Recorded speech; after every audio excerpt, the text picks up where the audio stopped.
सकाळे पाहिले स्वामी लक्ष्मणानंद सरस्वती 17तम श्राद्ध वार्षिक उत्सव चकापादठारे पालन हेब। रीतिनीति अनुसार समस्त कार्यक्रम अनुष्ठित हेब।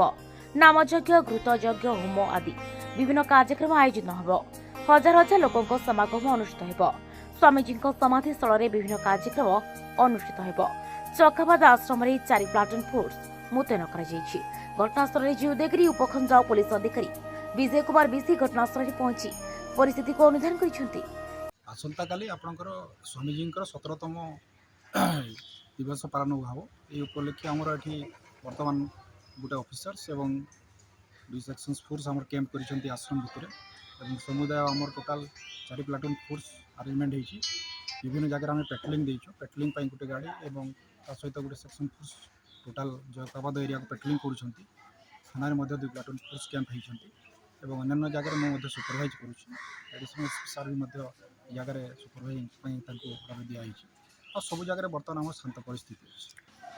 प्रत्येक वर्ष भली ए वर्ष स्वामीजी 17तम श्रद्धांजलि दिवस पालन हम। स्वामीजी समाधि मंदिर रे पूजा अर्चना रुद्राभिषेक पूर्वक लक्षणेश्वर जो स्फटिक शिवलिंग प्रतिष्ठा होती सेठी मध्य रुद्राभिषेक हेबे। सूर्य पूजा पूर्वक सर्वदेवादेवी पूजा पूर्वक हवन कार्यक्रम मध्य रही संगे भव आराधना अच्छी। इमिति सत्संग कार्यक्रम मध्य अच्छी। परिशेष हाँ नाम यज्ञ मध्य अच्छी। परिशेष समस्तंकर सामूहिक प्रसाद सेवन व्यवस्था सब प्रत्येक वर्ष भली वर्ष मध्य स्वाभाविक भाव में अनुष्ठित। कंधमाल दंगा भली परिस्थिति होबार गोटे गुजब भाइराल आसी पूरा प्रतिक्रिया देवे। किसी नकारात्मक शक्ति या अपप्रचार करिसंती। या पछरे कौन सी प्रकार सत्यता किसी नहीं।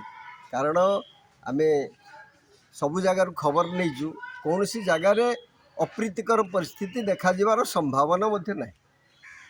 बर्तमान परिस्थिति किमिति आपण परिस्थिति पूरा शांत स्वाभाविक भाव में अच्छी।